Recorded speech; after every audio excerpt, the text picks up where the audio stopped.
They call me the Doctor. I'm the Doctor. I am the Doctor. I'm the Doctor. I'm the Doctor. I am the Doctor. I'm the Doctor. I'm the Doctor. Greetings, humans, Daleks, Time Lords, and Silence. You're listening to Exterminating Doctor Who. This is the show where we take Doctor Who's most popular episodes and debate if they're really as good as their reputations. With your hosts, Aidan Gula. And me, George Ellis. And in today's episode, we are talking about the Impossible Astronaut / Day of the Moon. Oh, yes. Not the Impossible Planet, as I was about to say. We've already done It's that not the one. Impossible Planet nor the Day of the Doctor. No. We've done one of them, and we're going to do the other. Oh, yes. We're in the middle for now. Yes, another two-parter for us. Mm-hmm. As is our theme at the moment. Did one last week. Going to do one next week. A two-parter you haven't seen for a very long time. Mm-hmm. The last time I saw this two-parter was probably on its release, actually. Which was 11 years ago. Oh, yes. It's quite fitting, actually, 11 years. And we watched it together last night. Mm-hmm. One of the few times we've ever done this for the podcast. Yeah, we don't often, because Aidan's, like, super busy all the time. Mm-hmm. Yeah, and I like doing it about 5 minutes before we record. And yeah, it was quite interesting watching it with you, because you were like going, what's going on? Mm. Who is this? And I'd go, well, you remember that plays out to this? And you're like, yes, I understand you. I was very much watching it with how I watched Capaldi's Era when we were doing a lot of those episodes, and then after doing that, watched Capaldi's Era again. I'm very much probably going to just rewatch. I do Matt's. think either watch the full Matt Smith era or just watch this series. I do think you should probably do Probably that all of it. because it is like, yeah. So that's the Doctor from the end of the series, and then you'll go, wait, they're burning his body, and I'm like, yeah, they are. What? How does that one work? But yeah. It's quite funny. Just watching it. That's what I mean. It's going to be one of my points we'll come on to, but I don't think it's great for First time or people that aren't like steeped in what happens. Like you couldn't because even I'm like, I'm not 100% sure what happens. I was like, don't get me wrong, I was really enjoying it, but it is a bit kind of like, I'm enjoying it because it's Doctor Who, but if I didn't know Doctor Who, I probably would have been sitting there thinking, what is this? Mm-hmm. Yeah. Where am I? Who are these people? Yeah. But we'll come on to that in a bit. Overall thoughts, what did you think?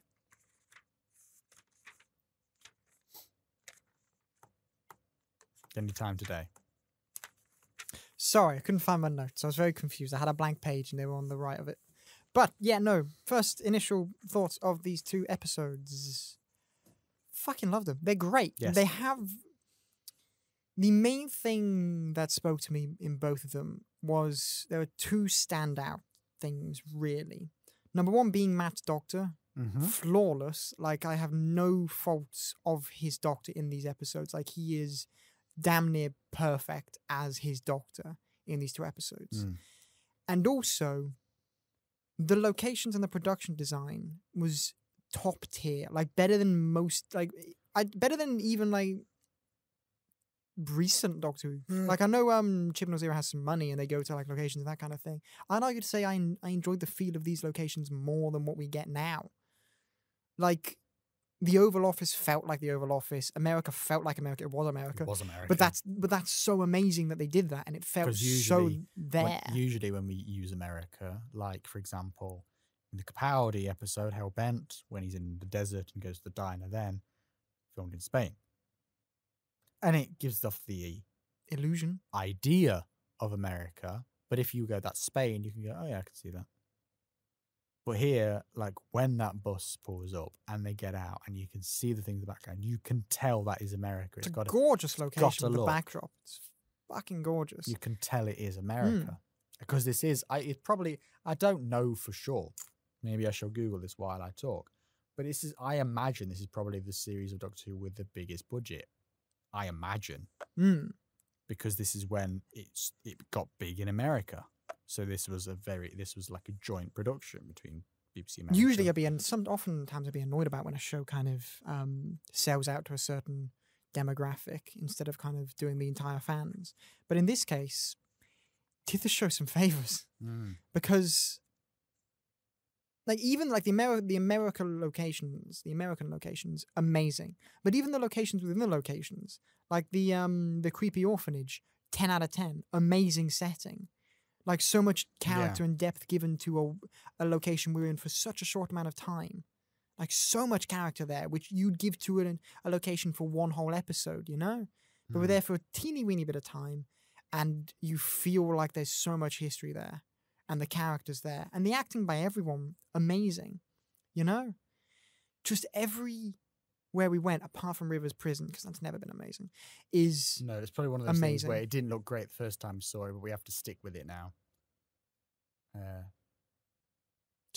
Yeah. The thing you pointed out when we were watching yesterday, the thing you said that I thought really kind of nailed it, you said this is the 11th Doctor at his peak. Now, I've always said my favourite... I said in his prime, you said in his peak. Did you? I thought you said peak. Whatever. Some crap. I can't be asked for specifics right now. Okay, sorry. You said that. You said some shit. Just say it again. Just say peak. Doesn't matter. The thing that stood out... Well, I'm not going to say it again. I'm keeping this in. I can't be asked. Oh, Aidan. Yeah. And I've always said that my favourite part of the 11th Doctor is him in Series 5. I've always said that's the best because he's really dark in Series 5 and you can still see this is the Doctor post-Time Lord Victorians. I've always said that. But actually, looking at this episode, you are correct. This is the 11th Doctor at the right moment. He's not gone into the silly stuff that he does later on, and he's not as dark as he is in Series 5, but he is really dark in moments. He is still a bit floppy and weird in other moments. But this just feels like this is the 11th Doctor. I think even later in the series, he does lose it slightly. It's not consistent throughout the whole series, I wouldn't say. But especially just these two episodes just feel like there's the 11th Doctor. I can see him. There he is. And it just feels like... Because there are moments when they're not telling him who was invited, because obviously he worked out, they know who's invited them to Utah, and they're not telling him. You can see that he is angry, and you can see he's dark. There are moments where he does threaten people, he does get serious into people's faces. And there are also other moments where he's just like, I just popped out for my straw, and he is being quite silly. And it just feels like it's not like, still not one of my favourite incarnations, even though I'm going, yes, there you are, the 11th Doctor. Still like, I do prefer many other Doctors over this, but it is still like, that's what you should have been all the way through, or at least grown into. You kind of... I can understand why it's hard to have that same kind of character for all of it. I can understand why maybe it's difficult to write or keep consistent, because it's layered, you know? Like, he has multiple kind of character traits within one character trait that also need to arc. It's difficult, but I think in... Am I boring you? No, I'm listening. But I think in this episode, in this two-parter, there you go, George, you have that perfect balance between the darkness and the light. You have that wackiness, which is hiding that incredible pain and that incredible anger behind it. You have these layers which are kind of peeled away or put on, depending on the situation. It's very, very interesting. And as you said, that moment where he gets angry at them, it's very much you're like, I'm watching the Doctor, a character I love. I good person. Like, you'd probably say good, but you're still overall. Sitting. Yeah, like you'd say the good guy. That's like the protagonist. Yes. But when you're watching that, I was thinking, God, he's a bit mean. Like, it's quite mean. Like, it's quite aggressive to the people he cares about. He makes them swear on something they care about. And then afterwards he's all like, oh, lovely, ha ha ha, all chirpy. And it's like, if someone I cared about did that to me, it's quite threatening. Like, if I told you right now, swear on something you love, that you're telling me the truth right now. Like, if I'm saying, all right. Yeah, it's like, it's a bit much, you know? Like, do you not inherently trust your friends? But it's also the idea that his friends are kind of lying to him, but they're lying for him.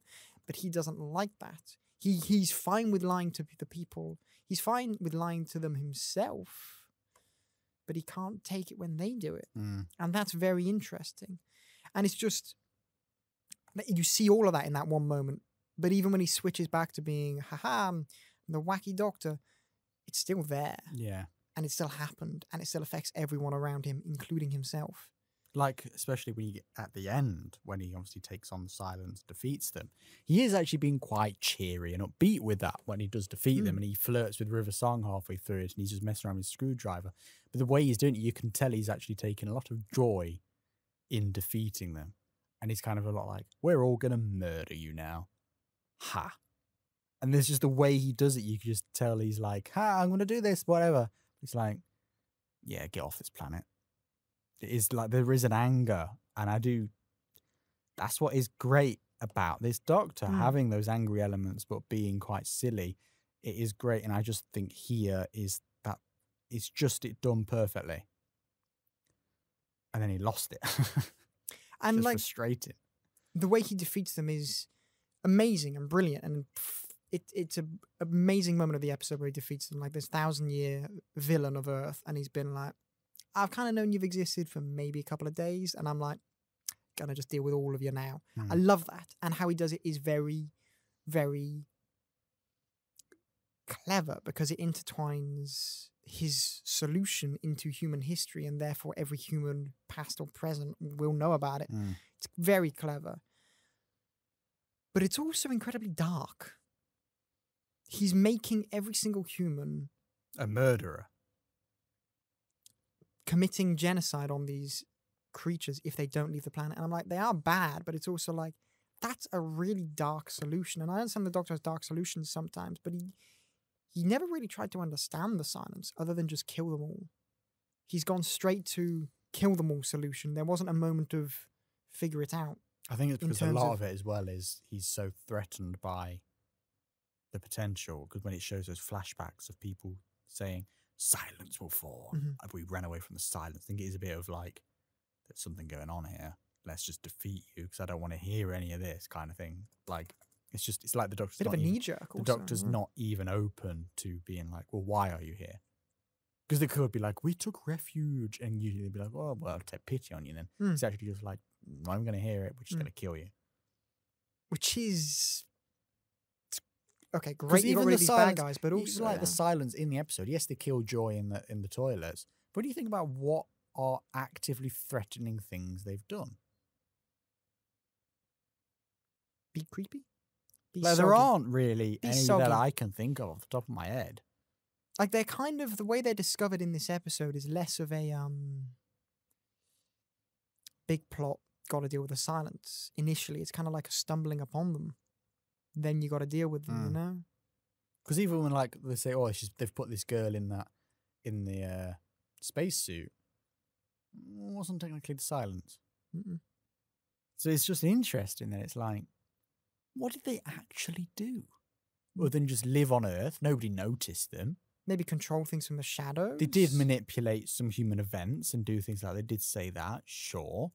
But it's like, but compared to what we've seen other creatures do, they're not the monks, for example, are they?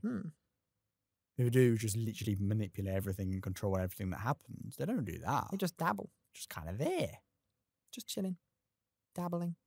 And it's just interesting, the Doctor's just like, right, you're dead now. That's dark, because he himself is just scared of what this poses. What is this? What did Prison Zero warning about? The Doctor needs to be in control. Like, it's very much kind of a Doctor. He kind of has to be winning constantly. And if he's not winning, he's losing. Even if he's just okay with something. If he's not actively the best. Yeah. It's very interesting how the darker elements of Matt's Doctor are very prominent in this episode in every kind of respect. He's a bit mean. So much starting with such a dark version of the Doctor starts with his bloody death. Yeah. Sets the tone, doesn't it? Doctor's dead. Oh no, he's here. But he is, yeah. It's just, I don't get it. How is he dead but not dead? Like, do you want me to say, or do you want to wait and watch it? Because people watching this or listening to this will know what the thing was. But it depends if you, as our resident casual fan, though you know more than the casual fan, that's just sort of W for marketing reasons. Oh, thank you. Am I just, oh, okay. Lovely. I mean, I've probably seen it, And are we going to do more Matt episodes in this? We're going From to this? do one more from this series, Then which it's not really disgusting.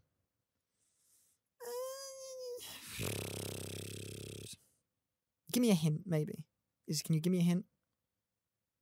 We saw the solution when we watched Let's Kill Hitler.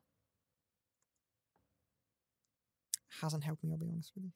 Do you remember doing that episode? I remember doing the episode. I remember Hitler getting punched. The rest, bit fuzzy, honestly. Wow. There we go then. That's all you're getting. People listening to this will be going, for God's sake, George, why can't you remember? But yeah. Because you did drop off. We've explained this before that there is a mid-series finale of this series and it took a break. And I reckon you probably watched it to the finale. Didn't come back for the second half. Yeah. Or was like, oh, Doctor Who's on. And just dipped into the occasional one. Probably. Yeah. I remember dipping into Capaldi's. It's all just a bit fuzzy. It is 11 years ago. It'd be cool. I think it'll like don't tell me because I think I'm definitely gonna watch Matt's era because once I've rewatched Matt's era, I'll be very much like I know everything again. I'm with you. I know where everything is apart from Jodie's. But Jodie that's Whittaker, but yeah, don't bother. You've seen enough of that. yeah, enough of that to last a lifetime. You know the plot points. Everything else, any stuff that you've not watched from that era is unimportant. Doesn't matter. So yeah, you've seen like I'd say 2/3 of it. Yeah, let's not even talk about it. But anyway, yeah. But that is the thing. I do think it is confusing because I watch it and I'm there going, oh yeah, that means that, and yeah, it means that. Oh, and Rose isn't in this episode. When River's saying, "There's a darker day ahead for me," I'm like, yes, I know, I understand you. I'm following you because I know this retrospectively. But I was watching it again was like, going, right, this is me following it, trying to remember what happened in Series 6. Yes, because I understand the gist of Series 6. I can tell you what that character does, what that. But if you went like, well, compile the complete timeline, I'd be like, can't help you. That's basically how I feel. Like even Big Finish I've listened to, where they've brought characters from Series 6, I'd be like, wait, hold on, where are we again? Who are you? What point in time are we? It's that kind of thing where I'm gonna be like, things don't add up. But watching it with you yesterday, it was kind of like watching it. Like seeing your reaction was like, yeah, that looks familiar. I can't remember where this goes. But it was a lot like seeing it for the first time. Very much so.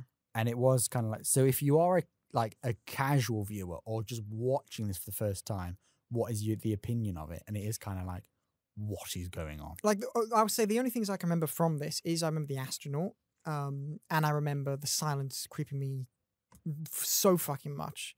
But that's about it before I rewatched it yesterday. And I went into it and I was like, I really did enjoy it. But there's a lot of where are we in the timeline? Why has that happened? Oh, that's interesting. I want to find out how that pays off. But also it kind of somewhat puts you off a little bit. Like I'm not put off at all. But that's because I'm doing a podcast on it and I've seen everything else and I kind of remember what's happening, like reminded me of things, and I'm definitely going to watch it. Like I know I am. But if you were just someone completely casual going into this, I can understand why you could be put off by this. I can understand why I was put off by it actually.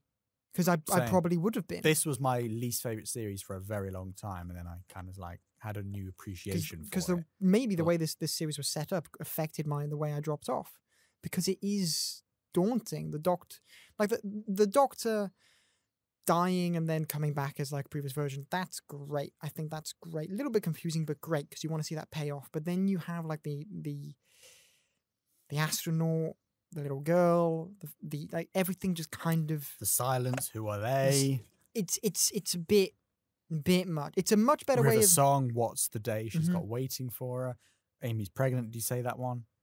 Didn't say it, but you know how. There we are. It's a lot of things, and I'm like, amazing, great. Want to see him pay off, but also, as a casual, if I put my feet into the shoes of a casual viewer, a bit much. I can understand it being putting people off. I really can. Oh look, Doctor Who's on. I used to watch that. I've not seen that since David Tennant. Let's just give that a go. Because I asked you actually, what's at the very start? What's the context of this? When they're rushing around trying to find the Doctor, and you told me this is the context. This is just where it begins. And the fact I started by saying that kind of already says it's a bit like that's a bit much. Have I missed something? Yes. Yeah. You should never feel like you've missed something if you're keeping up with it. Really, you know. It is That is my complaint, because I think it's great, and I do think a lot of it is very contained and standalone, because you don't really return this time again. We don't really get the silence as the main threat again. They're always kind of a background figure or working for something else or being part of something. In this one, it's very much us versus the science. Science? Us versus science. Us versus the silence very much is the case here.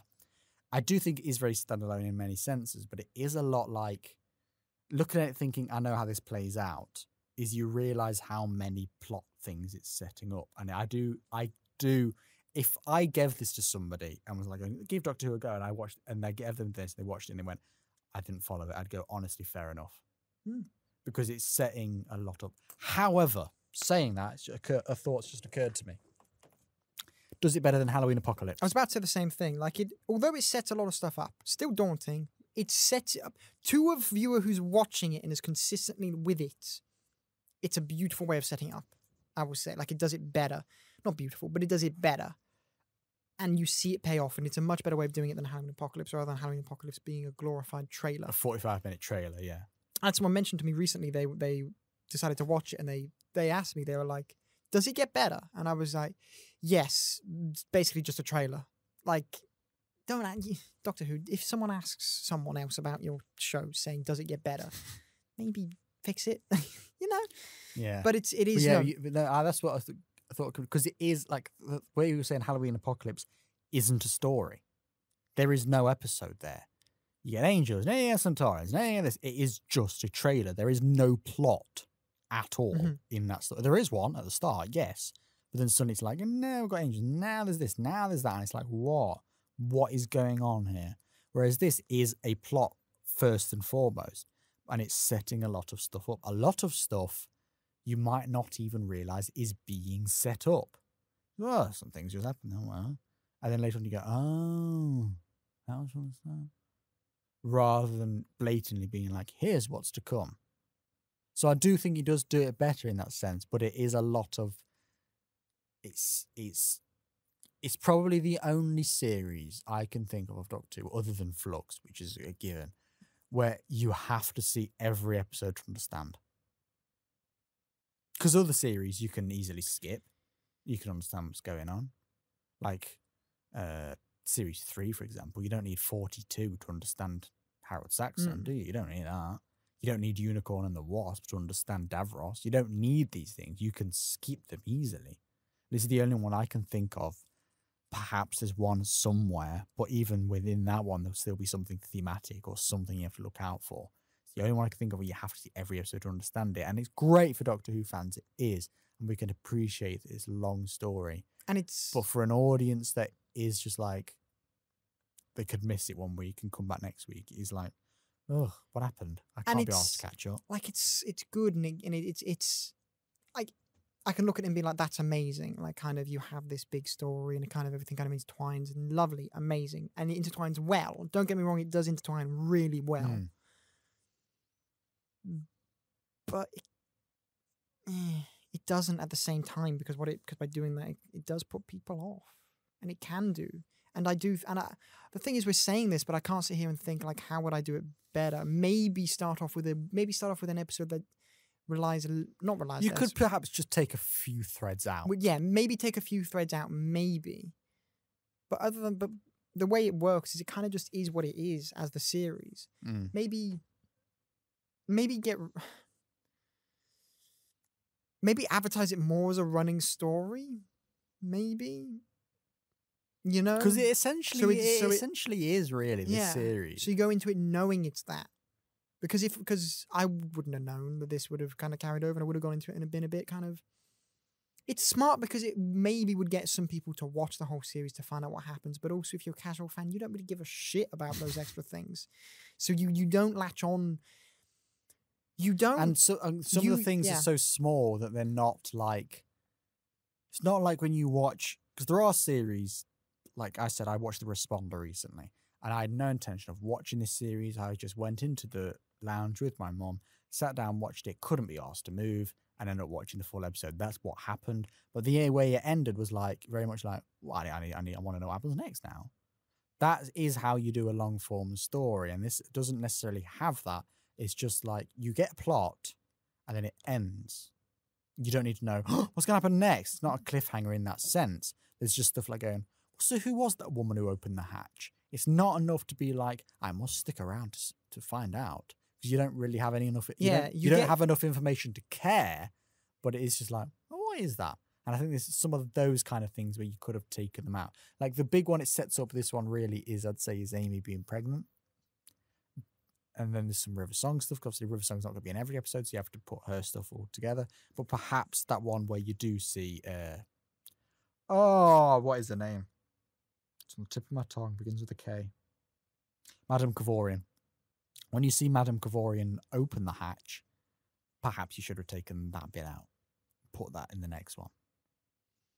Do you know what I mean? It's those kind of things. I think maybe there's just a few too many things. Well, what is that? We're kind of. What is that? Who's the girl? Like the girl obviously makes sense because the plot resolves around. That's another one you can keep. You can keep the girl regenerating. But there are some I just think get rid. We're kind of sitting on the fence here. It's kind of like you have these elements of a carrying over plot, but you have these elements of a standalone plot. And because it does both, it's not really doing either brilliantly. So you need to, I'd say, lean more into the standalone plot thing, or lean more into the carrying over plot thing. Because by standing on the fence, you're alienating some casual fans and maybe creating some connection for diehard fans, but you're not really gonna do anything. I don't think it's enough to grab people. No, it's not gonna grab. It's definitely not gonna grab casual fans. It might grab some like diehard fans. People who like maybe, but I think people honestly, that like cool concepts could go, oh, this is interesting. Let's stick around for this. But I do think the average people, if somebody hadn't watched since Day of Turn and they just wanted to see what the new Doctor's like, I do think that kind of audience is not going to be grabbed. And you could say, well, that's not the intention. Well, fair enough, because it's not trying to get new fans. You know, that is completely fair enough. But I do kind of think one of its flaws is that Doctor Who, because it is a very standalone thing. Every episode is very different. And yes, you can build up story arcs, but they've never been so dependent as this. Series 6. Part of why maybe. Series 6 is the only one. Obviously, Flux is different because it's a long story, so we'll just ignore that. And it's a short length as well. So yeah. This is the only one that is so arc dependent, where the arc is the plot. Does that make sense? Like, you can't I doubt, like, I do remember bits of the finale. You can't watch that without seeing the entire series. Because I've actually seen the finale. Whatsoever. And I remember bits of the finale. And I'll be honest with you, it makes less sense than anything in my entire life. Like, I do remember some things from the finale. I remember there being a cot, and I remember the monks with their no heads. That's not even the finale. That's the mid-series finale. There you go. I haven't actually seen the finale, I don't think. I probably haven't, have I? Probably not. I probably have. There you go. I doubt you've seen it. Is that really the mid-series finale? That's the mid-series Then finale. I have no idea, do I? No. Yeah, that's the episode before Let's Kill Hitler. That's A Good Man Goes to War, when it's revealed River Song is their daughter. But I haven't actually seen the finale. And then it goes, Doctor Who will return at the end of the year. And then the finale is when River Song and the Doctor get married. Really? That's the finale. I'm actually quite a bit stumped right now. Yeah.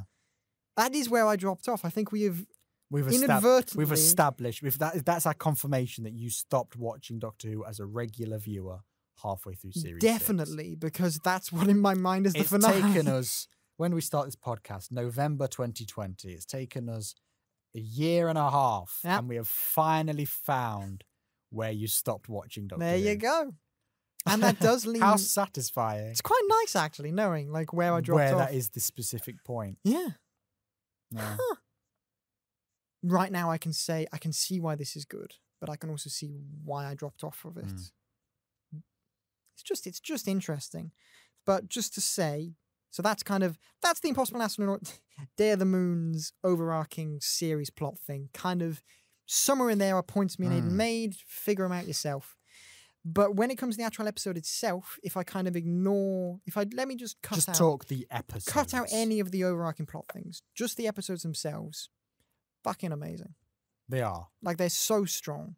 And the locations are brilliant, the characters are brilliant, and the aliens are brilliant, and the story's quite simple, like extremely simple, actually, because we don't really explore that much of the kind of Silence's background, and I would have liked to do that, but that's what it is.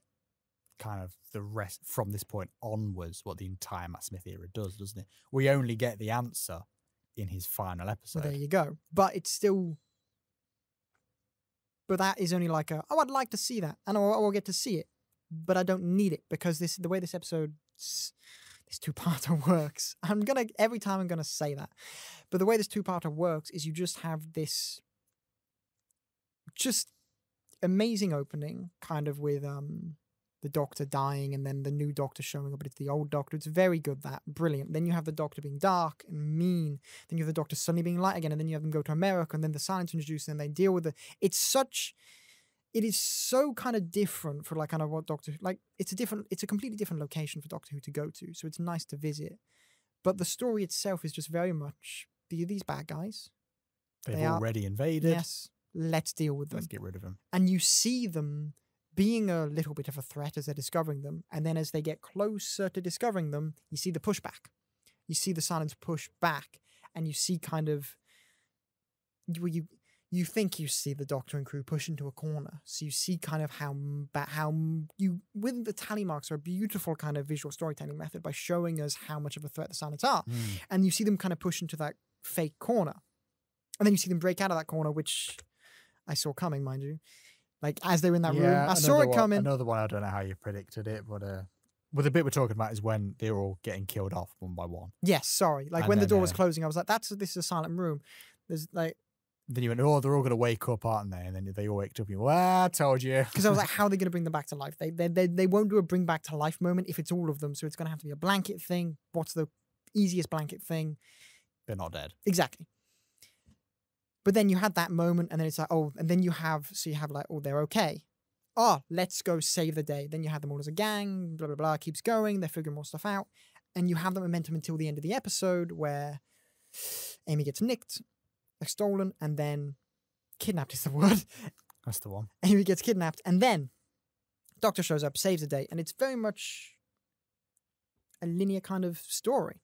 You go from the start, discovering them, to defeating them in a two-parter, and it's very well done because you get creepiness along the way, you get characters introduced, they go away, little kind of things every so often, and it's very, very, very, very good. And you just have this big story of these really creepy aliens have always been on Earth, the Doctor defeats them, saving the day, and it's a very strong Doctor Who story.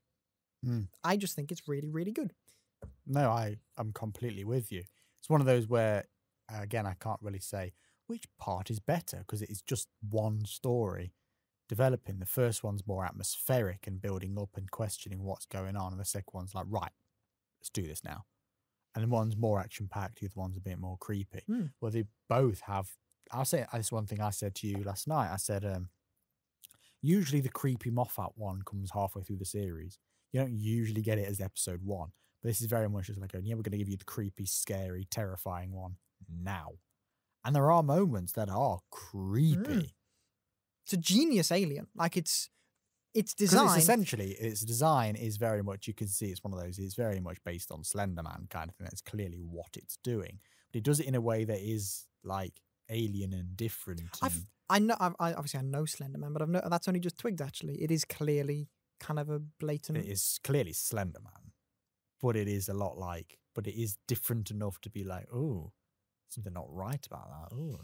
Like, let's do first and foremost the design of the alien. Like, I sent a picture of it to a friend who didn't know what I was talking about. I was like, the silencer in it, and they were like, what? So I sent it to them. They responded back with, that's disgusting.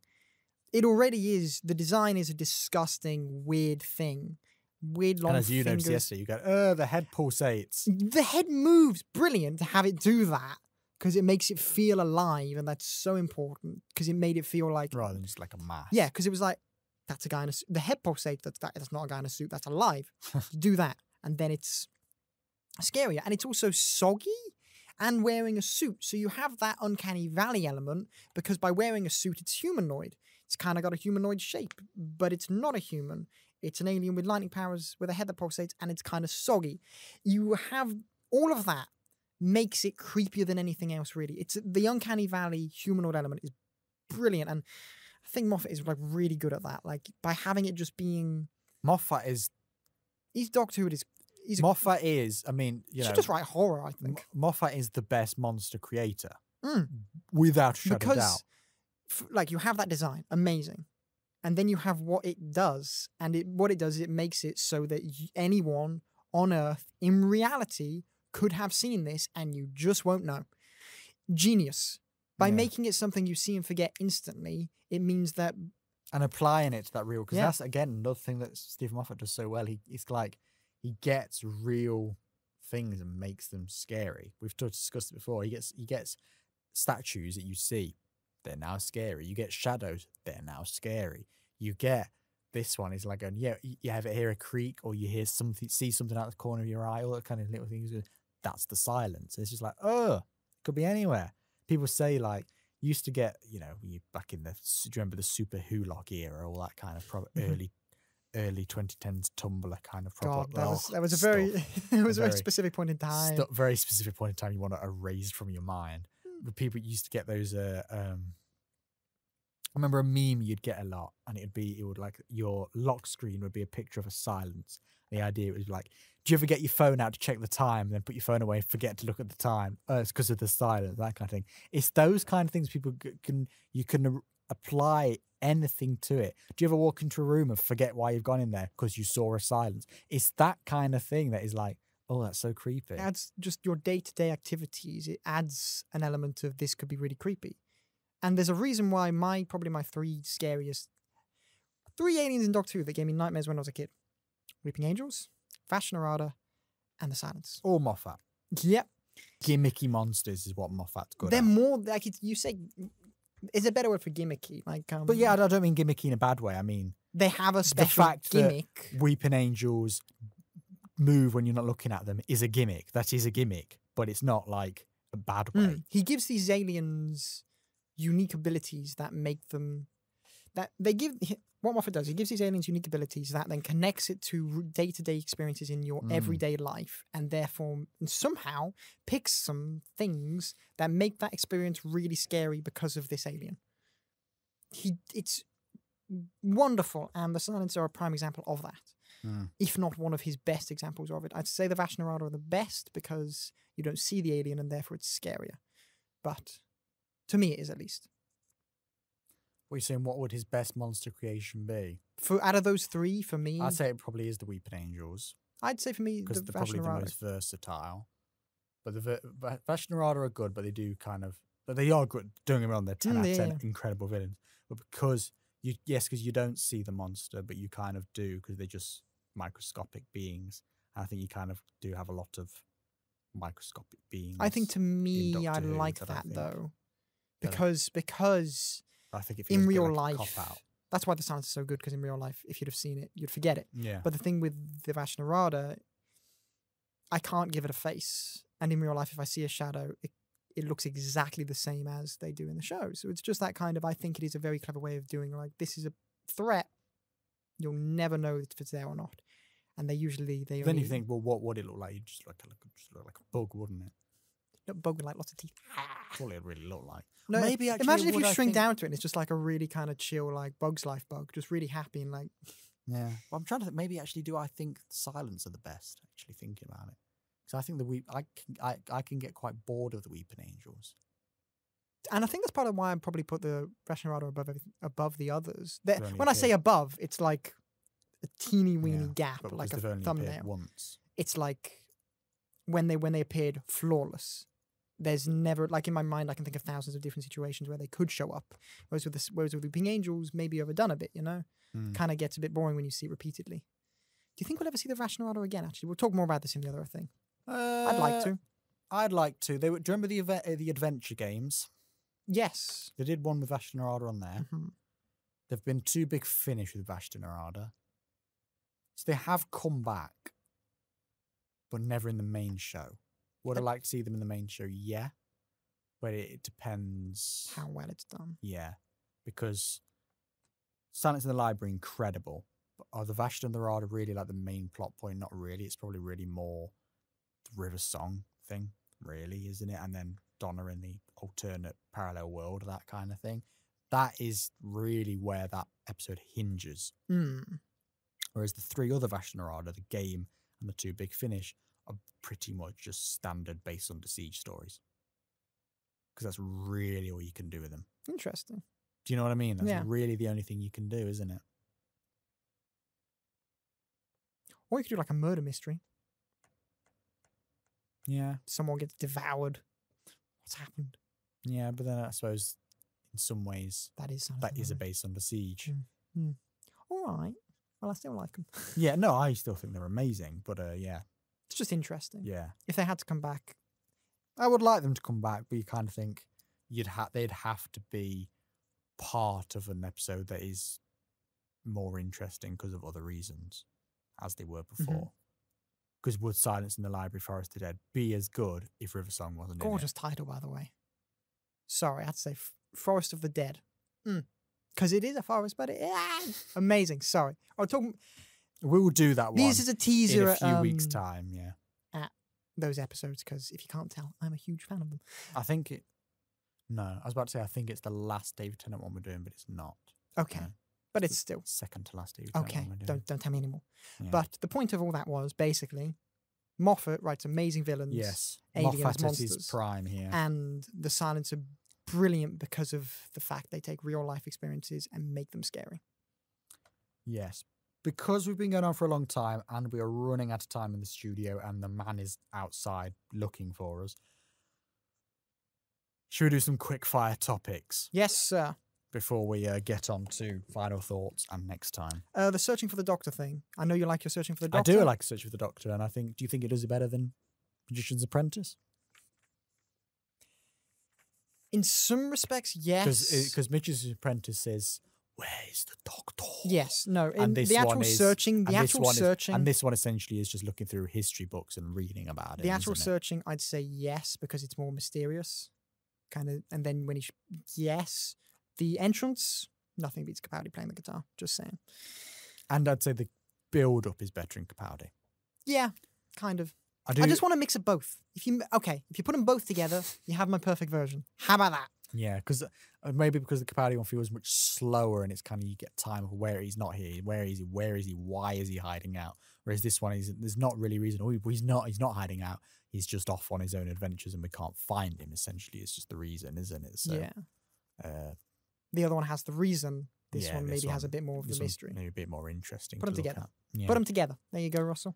Yeah, and I like when it opens and they do reunite with the future Doctor. This isn't one of my favourite TARDIS teams. It isn't. I won't lie.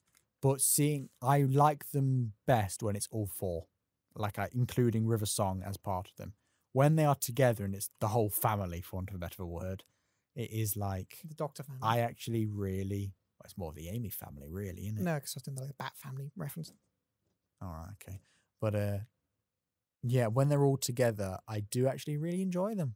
Actually, I think they're quite nice and wholesome together. There's something quite nice, it's the gang. We're all together. You can tell they're all close like friends. that. You can tell they feel more like a family than when there is a big unit, I'd say they feel more like a family than a lot of other big unit groups we've had. You know? Because if you think about it, this episode, same amount of people as in the Jodie Whittaker era. The Jodie Whittaker era, they all feel shit. It's just too much. And everybody's got something to do here. Yes, that's key. Everyone has something to do, and all good little team. Way better than Jodie's era. Yeah, and it's because they all have a defined, clear trait here.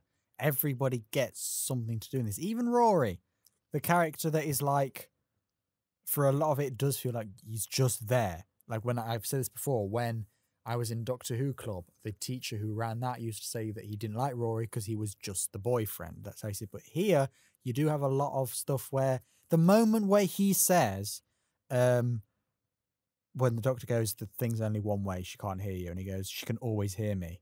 That gets me emotional, that bit. Because it's like the point of Rory is kind of like, he's not the brains. That's the Doctor. He's not the brawn. That's River. He's not kind of like the one holding the group together. That's Amy. A lot of it does just feel like he's just tagging along, but he's actually kind of, in some ways, a lot of emotional support for a lot of people. He's got a lot of heart. Because, of course, he's Amy's emotional support when she does the whole stupid face thing. I love that.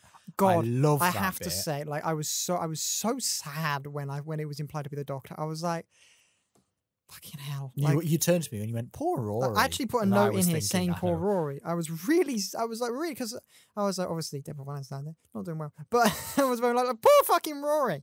And then the next episode, when he realizes that she was talking about him, it's such a beautiful moment. And it's very much needed for a lot of them, like them together, really. Because what it tells you is that Amy does love him. Truly, when it comes down to a really important moment in both of their lives where she's separated from him, she doesn't think about the Doctor, she thinks about Rory, and that's beautiful and exactly so important. He is very much like the emotional support for a lot of people, like, because you've got that moment, like I just said, you've got the moment where the Doctor meets them all again after they've just seen him die. The one he goes to Rory and he says, is everybody mad at me for something? That's who he goes to. You've got the bit where River goes down into the sewer and the Doctor sends Rory because he knows he'll be a reassuring person for her to go with.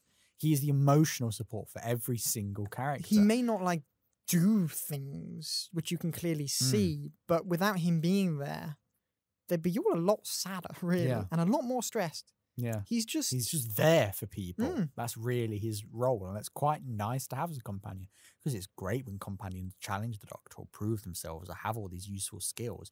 But he's kind of a character that doesn't do any of them, and it's more relatable in a way as well. Yeah, and actually, he's somebody I probably wasn't fussed on when he was in the show, but he's another one that as I get older and revisit these, I appreciate a lot more. And you compare him to Comparing to Ryan.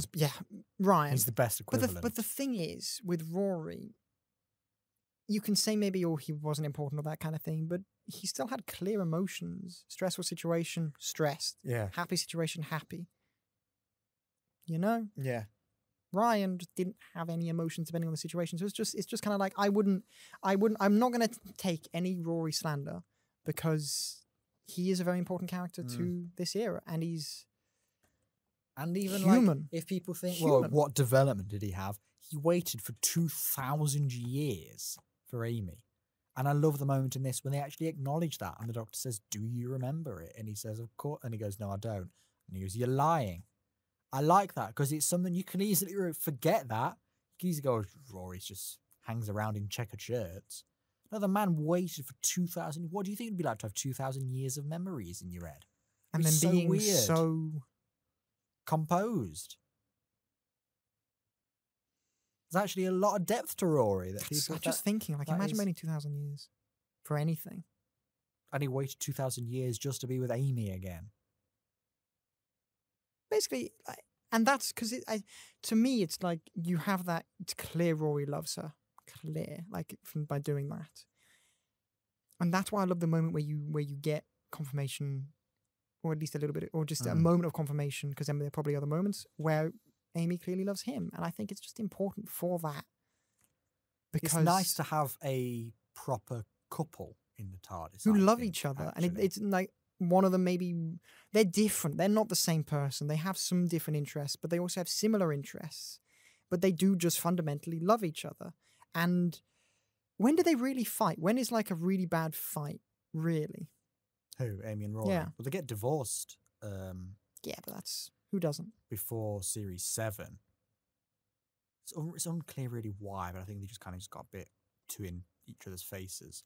And then they have the episode with the Daleks where they fall in love again and get married again. It's kind of like, life without you is crap. It's just kind of like, just sweet. It's all just sweet, you know. Mm.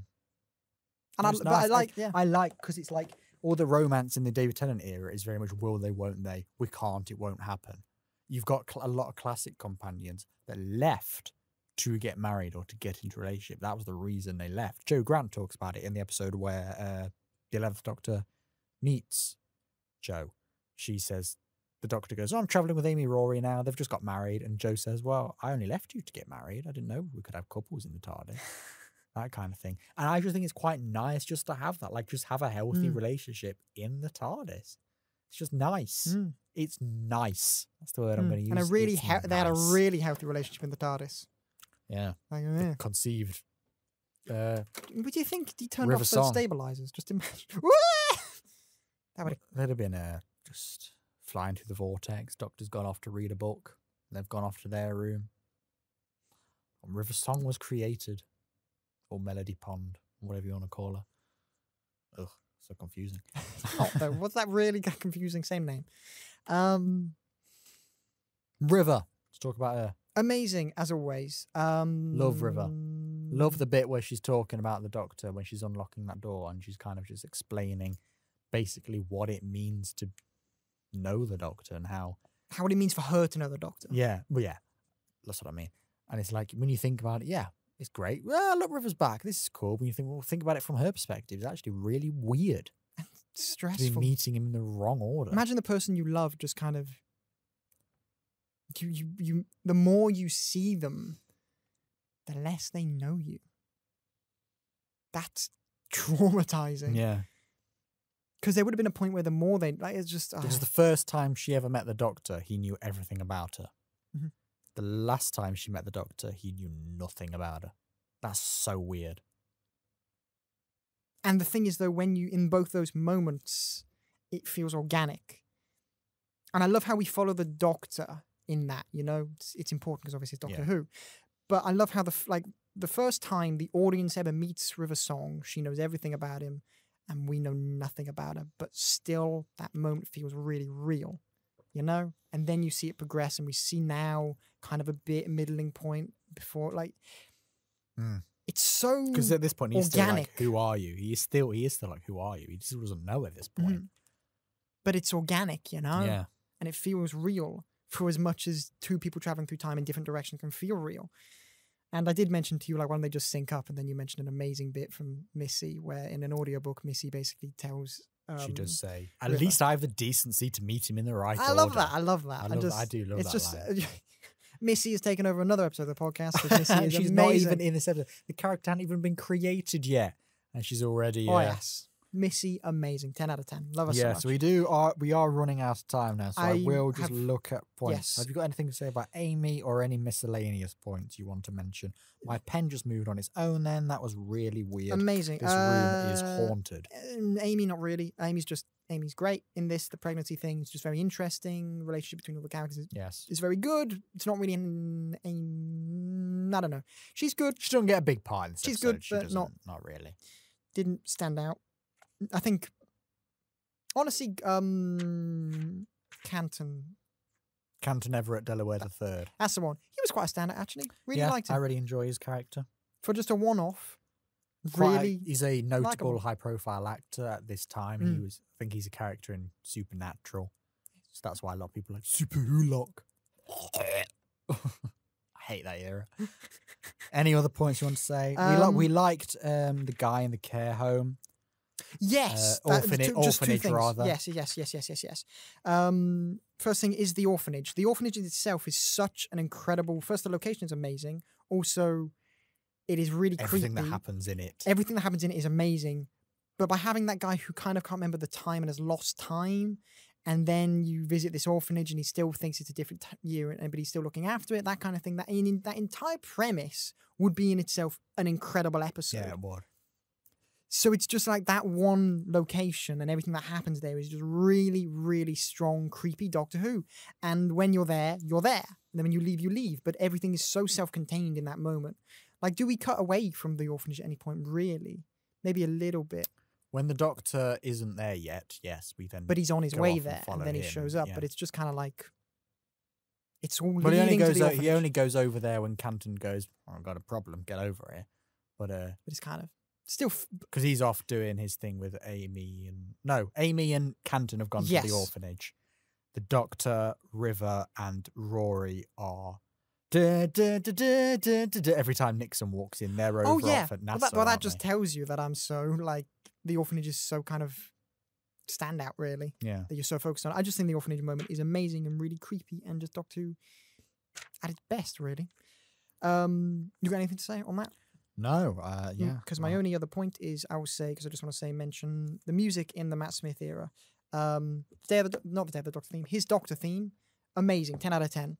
But you could really see it overused, actually, in this episode. This is when it begins to become like. It was the only theme I the could theme. remember. And it's a bit much. It's his theme. The themes I can remember are his theme and River's theme. That's really The that one that River has. That's her theme. To be fair, anything's better than Clara's. But And, yeah, other than that, that is all my points. no, we have had to kind of wrap this up very quickly because we spent a lot of time on Russell Davis. But oops, yeah. At least it warmed us up. I'm in a good mood Better now. mood. I'm in a good mood now. I don't want to.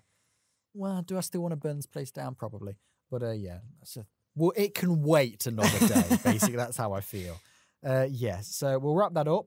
Overall, did you enjoy it? Loved it. Yes, it is an incredible episode. Would I say it's perfect? No, for a couple of reasons, but loved it. I do think it's right. It is. I've said the episode from the Matt Smith era I revisit the most would be Day of the Doctor. Second, probably actually Time of the Doctor, interestingly. Third is this one. Mm-hmm. This is the one. I do think Partners in Crime is the best series opener ever. I do honestly think second place is this. Personally. Yeah. I think it's good. You're not fighting that point, no? I mean, if you think that's fair enough. Yeah. I just think it's extremely strong. Next week. Have you noticed last week was the 12th Doctor 2-parter. This week was an 11th Doctor 2-parter. So what do you think? We're doing David. So going back to the 10th Doctor next week. And I'm just building this up because I'm very excited to do next week. Okay, We're going to be doing Human Nature / The Family of Blood. Fuck yes. I love those 2 episodes. Yes, I'm very excited. 2 of my favorites. Very Like they are excited. probably my second favorite episodes The ever. other day, I love them. I can't think what I was watching the other day, but it was what was I watching? Some YouTube video probably, and they were talking about a bit about this episode, and they was talking about this episode, and I thought, oh, so I then went in big cycle and I just skipped the end and just watched the ending of this episode and just cried. I cannot wait.